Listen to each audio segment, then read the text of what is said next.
Breaking news mga kabayan, elite force ng Amerika na siyang humuli kay dating Venezuela Dictador Maduro. Nasa Europa na, Night Stalker lumapag na sa Europe. Ito na kaya ang sinasabi ni President Trump na dapat kabahan na ang Iran Supreme Leader. Tubata Harif sa Sulusi, gagawa ng Naval Monitoring Station ng Philippine Navy. Ito ay upang mabantayan ang area sa anumang banta o pagpasok ng mga barkong pandigma ng China sa loob ng karagatan ng ating bansa. China, nagsusupply ng mga armas sa militar ng Iran. Hindi pa nadala ang Iran mga kabayan sa mga made in China na walang nagawa ng pinasok at nilusob ng US ang Venezuela. Dating Senador Tolentino pinabulaanan ang mga pahayag ni Senator Mark Oleta dahil ang Republic Act 12604, Maritime Zones Act ay nandyan na lahat para matukoy ang mga nasasakupan ng Pilipinas. Alam niyo ba mga kabayan na hindi bumoto si Mark Oleta nang siya ay kongresista pa sa Republic Act 12064 at ang RA 12065, ang tinatawag na Archipelagic Sea Lanes Act, which defines the maritime zone of the Philippines. Kaya naman pala,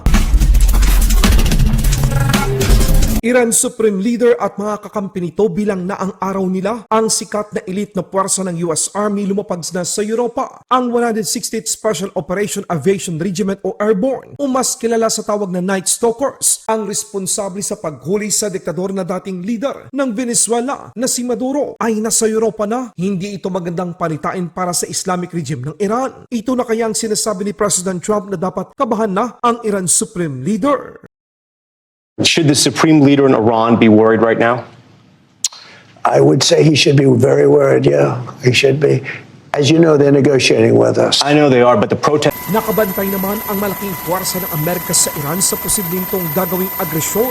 Sakaling bigong umusad ang pag-uusap ng dalawang bansa, nakabantay ang MQ-4 Triton at US Navy P-8A Poseidon sa USS Abraham Lincoln laban sa mga submarine at attack drone ng Iran. Pero para naman kay President Trump, walang choice ang Iran Supreme Leader. Dapat itong sumuko na walang anumang kondisyon. Dahil kapag nalaman ito na muling gumagawa ng nuclear weapon ang Iran, hindi magdadalawang isip ang Amerika na maglunsad ng mas malaking opensiba o pang-ulitin ang ginawa nitong Operation Midnight Hammer. Look, that country's a mess right now because of us. We went in, we wiped out their nuclear. So that's the question. If we wipe them we out, have peace in the Middle East. Yeah. If I didn't take out their nuclear, think of it. If we didn't take out that nuclear, we wouldn't have peace in the Middle East because the Arab countries could have never done that. They were very, very afraid of Iran. They're not afraid of Iran anymore. We wiped out those beautiful B-2 bombers. One's right over there.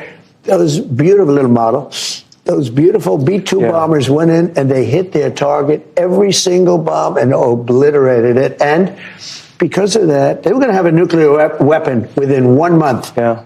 Within 1 month, they were going to have a nuclear weapon. Yeah. That was a big threat. That they're not going to have it anymore. But if we obliterate it, what's the deal about? I mean, if there's no more, are they trying to restart the nuclear program? Well, I heard that they are, and if they do, and I let them know, if they do, we're going to send them right back and do their job again. So your understanding is they tried to restart it, and that's why you're threatening force? They tried to go back to the site. They weren't even able to get near it. There was total obliteration. But they were thinking about starting a new site in a different part of the country.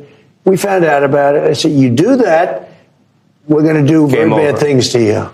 Good news naman mga kabayan, upang masiguro ang seguridad ng Pilipinas at ng mga Pilipino sa loob ng katubigan ng bansa, Philippine Navy nakatakdang gagawa ng Naval Monitoring Station sa Tubata Harif Natural Park. Ang Tubata Harif ay matatagpuan sa Sulu Sea. Ito ay isang strategic na lokasyon para sa ating hukbong dagat dahil dito rin dumadaan ang mga barkong pangkomersyal at maging ang mga barkong pandigma ng China na ginagamit ang dahilan ng Freedom of Navigation Operation mula sa West Philippine Sea, Sulu Sea, patungo sa Celebes Sea. Sa ibang balita naman ako, China walang tigil sa pag-supply ng mga armas sa Iran. Ilang beses nang namataan ng mga open source ang pag-deploy ng China ng kanilang mga eroplano sa Iran. Posibleng dala nito ang mga armas na made in China. Ang tanong, hindi pa ba nadala ang Iran sa mga made in China na hindi napakinabangan ng militar ng Venezuela nang sumalakay ang Amerika? Dating Senador Tolentino pinabulaanan ang mga pahayag ni Senator Mark Oleta na walang mapang nagpapakita ng mga coordinates patungkol sa mga nasasakupan ng Pilipinas. Ayon sa dating senador, ang batas na 12064, also known as the Philippine Maritime Zone Act na siya ang naging author nito, tinutukoy ng batas ang internal waters ng Pilipinas, archipelagic waters, territorial sea, yung 12 nautical miles, contiguous zone, yung 24 nautical miles, at exclusive economic zone, yung 200 nautical miles mula sa baseline ng Pilipinas, alinsunod sa United Nations Convention on the Law of the Sea. Ayaw din kundinahin ng senador ang Chinese Embassy sa Maynila sa pagtuligsa at pagiging agresibo nito sa mga pahayag laban sa isang kawani ng gobyerno ng Pilipinas na ipinaglalaban ang mga karapatan ng Pilipino sa West Philippine Sea. Alam nyo rin ba mga kabayan na hindi bumoto si Senator Mark Oleta upang maipasa ang Republic Act 12064, also known as the Philippine Maritime Zone Act, na mimihasa tuloy ang China na kahit dito mismo sa bansa natin kaya nilang linlangin ang mga Pilipino. Maritime law experts sa Pilipinas may babala ang ginagawa ni Senator Mark Oleta ay pinapahina ang karapatan nating mga Pilipino sa West Philippine Sea, pero nagpapalakas naman sa mga iligal na pag-aangkin ng China.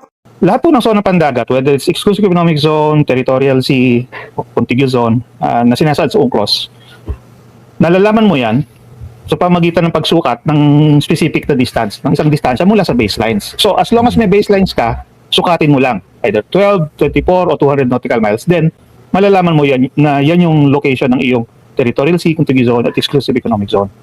So yun yung, kaya yung baselines law, no, napakahalaga naman kasi yan nga yung batayan ng lahat ng maritime zones ng Pilipinas. At sa ibang bansa din, ganun din. Pag may baselines ka, susukatin mo mula sa baselines, yun na yung maritime zones mo. Ngayon, isa pang sinasabi ni Marcoleta, wala daw itong West Philippine Sea. Wala, parang sinasabi niya wala tayong EEZ, no? Yun parang para sa akin, parang willful ignorance na yun, no? Kasi PD 1599, issued by President Marcos Sr. in 1978, no? Already established the EEZ back then, no? Yung po kasing EEZ, kumbaga, ginawa yan, na-create yan ng mga developing countries noong 1970s. Bakit? Kasi that was the time na nininegotiate ito UNCLOS.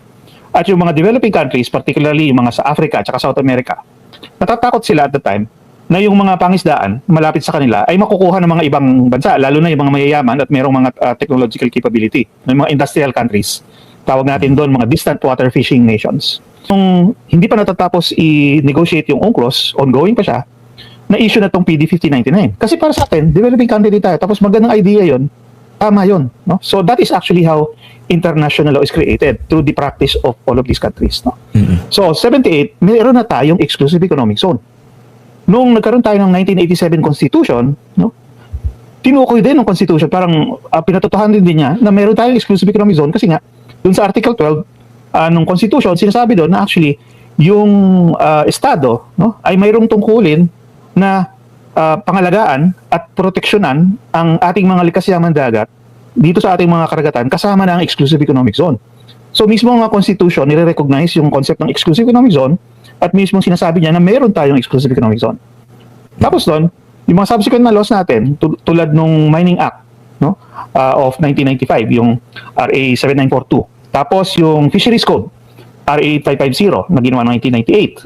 Tapos later on, nung inamend siya, RA 10654 noong 2015. Lahat yun, tinutukoy yung likas yaman dagat sa exclusive economic zone. So, malinaw na in-implement pa nga natin, di ba?